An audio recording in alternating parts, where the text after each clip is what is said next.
When you love God, you would also love His presence. You cannot say, I love a man, I love a woman, but you don't want to spend time with them.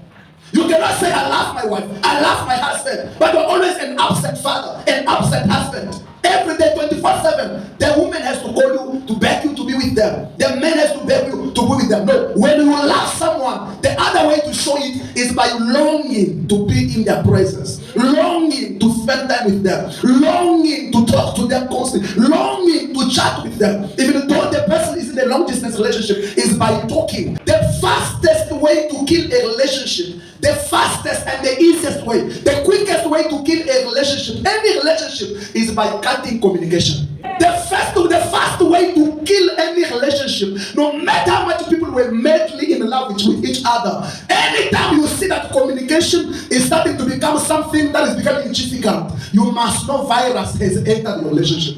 Are you in love? Are you claiming to be in a relationship, but you are giving excuses to spend time with that person? Are you claiming to love a woman when you're always absent at home? You prefer spending more time with your friends than with the woman you say I love, which means you are faking the relationship. Because the sign to show you love someone is also by laughing to be with them. You're always every time in the street, you come from work, you don't even reach home, you go straight to go and drink, you come back home late, and then you say I'm in a relationship. You are joking. The best way to prove your love to somebody is by longing to be in their presence. You are in a relationship with a man, yet you feel like spending time with them, they must pay you money. You say, I love someone, I love a man, but they have to pay you to spend time with them. Oh, who told that the relationship, the company is open? They have to pay you. When you love someone, it's also by wanting to stay in the presence. Also, the relationship with God. Anytime you start struggling to spend time in the church, anytime you start finding many excuses to spend time in the church, in the house of God, in prayer, you must know your relationship with God is busy gradually dying. When you love God, you must also spend time with Him. You spend time with Him in prayers. You spend time with Him in the church, in the presence. And then I say we have two types of the presence of God. How many times? The first presence of God is the presence of God where we come, a place where we come, geographical place, location is a location. The presence of God is a location, physical location. That's why the Bible says, blessed are those God will allow in the presence. That's why David said, I'm longing to be in the presence. Surely goodness and mercy shall follow me, and then I will dwell all the days of my life in the house of the Lord, in the presence. So the first presence is a place. Presence is a place where we come. The second presence is a presence as a person where we walk with, what we walk with. God, let your presence come with me. God, let your presence follow me to work. Let your presence, God, as I'm about to go for this interview, let your presence go with me. Which means it's no longer a place, it is now someone you have to walk with. May God bless you. Amen. The Bible says in the book of 1 Samuel chapter 18 that David was going everywhere and he was succeeding. Why? Because the presence of God was with him. So the presence is a person that is walking with you. Joseph, everything he was touching in the house of Potiphar, it was prospering because the presence of God was with him.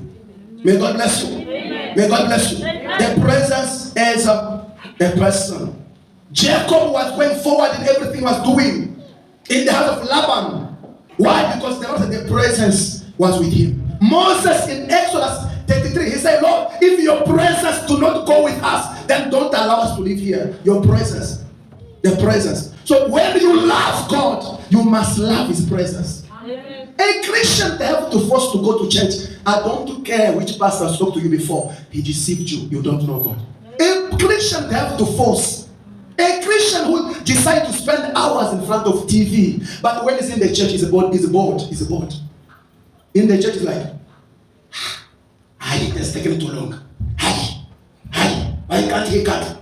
In the church, you're watching time. In the church, you're very time conscious. But when you're watching a movie, you're watching series, you're watching a romantic movie, you're not watching time. You're on social media, you don't watch time. But the time to spend in the church, you're busy watching and counting it. Amen. You, a person who loves God, you will feel hunger coming out of your heart to go to church. When you are still a child of God who's struggling to go to church, struggling to pray, struggling to spend time in the presence, you must pray hard because your relationship with God is busy going. That's why the Bible says, Psalm 84 verse 10, it says, one day in your presence is better than 1,000 days I can spend somewhere else. One day in the presence. Do not be a Christian. You have to force. You have to remind. You put your own things ahead of God. You put your own things forward in front of God. No, you don't love God. When you love God, is wanting to stay, to longing to be in the presence of God. May God bless you.